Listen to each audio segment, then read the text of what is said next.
अस्सलामुअलैकुम, welcome to my channel. आज मैं बनाऊंगी सलाद।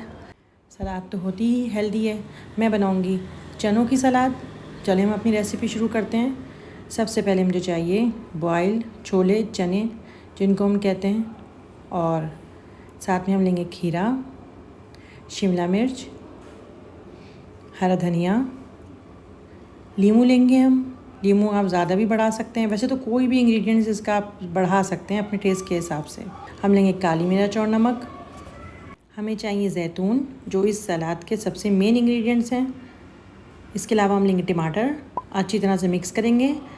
सब अच्छे तरीके से छोटे साइज़ में काटें ताकि सलाद का लुक अच्छा है। इसके बाद हमें चाहिए टोस्ट। हम टोस्ट इसमें ऐड करेंगे जब हमारी सलाद रेडी हो जाएगी और हमें सर्व करनी होगी या हमें खानी होगी। आप ब्राउन ब्रेड के टोस्ट बनाएं या आप रेडीमेड लें, आप बटर के साथ बनाएं या आप विदाउट बटर इसको रोस्ट कर लें, आपकी मर्ज़ी। सलाद हमारी रेडी है। मिलते हैं नेक्स्ट रेसिपी में, वो भी हमारी सलाद ही होगी।